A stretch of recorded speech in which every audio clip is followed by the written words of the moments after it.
sujud. Menuju sujud ini ada dua riwayat, ada tangan dulu, ada kaki dulu. Ya.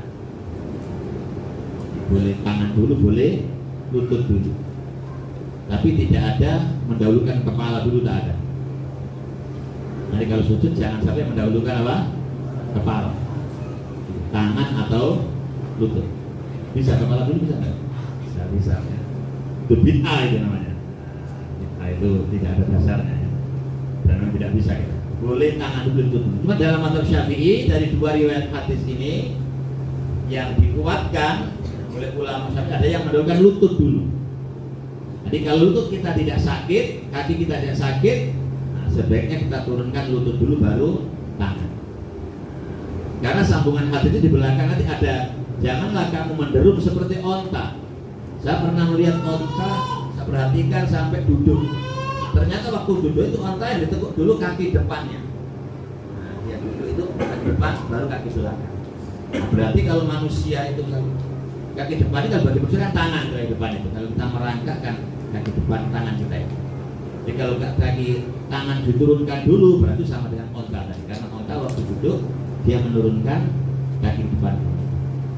Itu yang memperkuat mazhab Syafi'i mendahulukan lutut. Kalau mazhab Maliki mendahulukan tangan dulu, turunnya lutut tangan. Itu Maliki.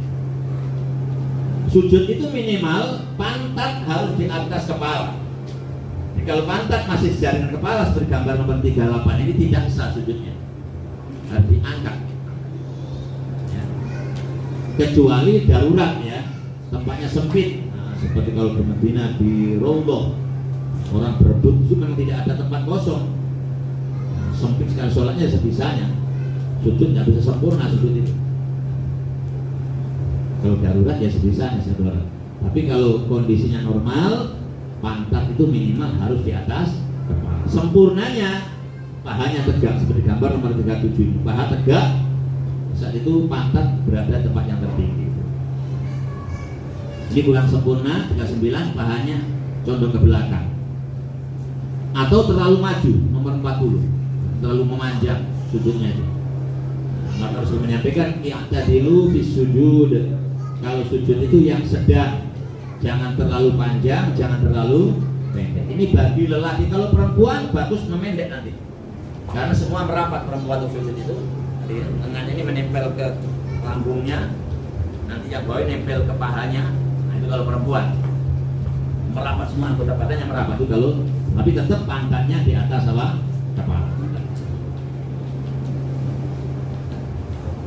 Nah telapak kaki renggang. Telapak kaki waktu sujud renggang. Memang ada hadis yang menceritakan, saya cerita Rasul kalau sholat malam itu, Rasul banyak akibai. Rasul merapatkan antara dua tumit, ada hadis itu. Tapi hadis ini tidak dipakai oleh para ulama mulai kitab-kitab fikih awal. Kenapa tidak dipakai? Berarti ini ada tanda hadis ini dianggap lemah oleh ulama-ulama. Sehingga ulama dulu tidak menggunakan hadis ini. Hadisnya lemah. Hadis yang buat dasar itu minimal hasan. Hadis dhaif tidak bisa buat dasar hukum. Hadis dhaif itu hanya bisa untuk menjelaskan fadilah, pahalanya sekian, pahala sekian, orang dan itu boleh pakai hadis dhaif. Tapi untuk dasar hukum melaksanakan amalan minimal hadisnya hasan. Nah, hadis yang merapatkan tadi tidak digunakan oleh ulama-ulama dulu. Itu tanda bahwa memang hadis dianggap lemah. Baru belakangan ada seorang ulama yang menggunakan hadis namanya Syekh Albani, seorang ulama Wahabi. Beliau dianggap sebagai pakar hadis. Beliau punya buku namanya Sifat Sholat Nabi, Sifatus Sholatin Nabi.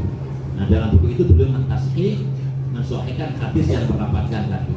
Tapi buku beliau juga dirot ya, dikantor oleh, dikoreksi oleh ulama Wahabi yang lain namanya Syekh Bakar Abu Zaid, seorang ulama besar di Saudi. Beliau termasuk salah satu ulama yang punya diberi hak memberikan fatwa di Saudi. Masuk namanya Hayat Kibari Ulama, kelompok ulama besar. Itu ada beberapa ulama, di antaranya ada Syekh Bakar Abu Zaid. Beliau nulis kitab kecil masalah sholat berjudul La Jadida fi Ahkamis Sholat. Tidak ada hukum baru dalam sholat. Mulai dulu sholat itu ya renggang. Nah, di waktu rukuk itu renggang. Kitab-kitab fikih kuno renggang. Jadi ada kitab baru ini kok mengajarkan,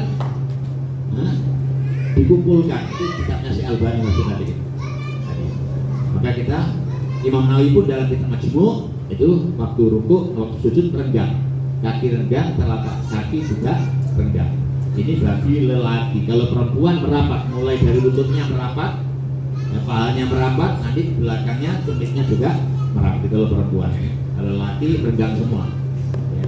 Paha renggang, lututnya renggang dan bawahnya. Jadi tidak ada perubahan. Mulai berdiri tadi, lelaki kan berdiri renggang tadi. Jadi menuju sujud itu tidak ada pergeseran kaki, tetap dalam posisi awal, tinggal teguk gitu aja. Ini bagi lelaki, perempuan nanti bergeser. Nanti mulai awal perempuan sudah merapat juga. Nah, ini kita mengalir pada ujung jari. Nah, ujung jari ditekuk. Ini nomor 44 karena kakinya ujung jarinya ditekuk maka tidak sah. Masih begini tidak.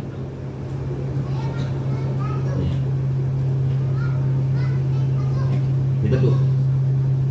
Tapi ada juga kaul yang membolehkan, kaul yang lemah kali. Dalam mazhab ada. Jadi pendapat yang kuat menyatakan tidak sah. Kita ikuti yang pendapat yang kuat. Ditekuk. Posisi telapak tangan di bawah pundak atau di bawah bahu, di bawah pundaknya. Tidak terlalu maju sampai kepala. Telapak tangan jangan sampai dihamparkan di lantai. Gambar 48 Rasul melarang jangan sampai salah seorang di antara kalian menghamparkan tangan seperti anjing. Kamu bisa tilkal seperti anjing menghamparkan telapak lengannya. Di anjing kalau duduk kaki depannya begini, kaki depannya menempel ke lantai. Maka kita tak boleh sujud seperti anjing. Jangan menempel ke lantai, diangkat. Kalau terpaksa lelah, maka siku kita bisa diletakkan di atas lutut. Rasul menyampaikan ista'inu birrukab. Jadikanlah lututnya sebagai pembantu kamu. Nah, ini disandarkan di lutut, tapi lengannya jangan sampai nempel ke lantai. Disandarkan di atas lutut, ya. Itu kalau lelah. Termasuk hal yang terlarang bagi laki, lengannya menempel ke paha. Tapi kalau perempuan justru dianjurkan ya, merapat. Atau sujud hanya pakai ujung jari-jari, karena sujud begini. Walaupun sudah sah gitu ya. Tapi bagusnya telapak tangan, semua nempel ke tempat sujud. Tidak hanya begini. Telapak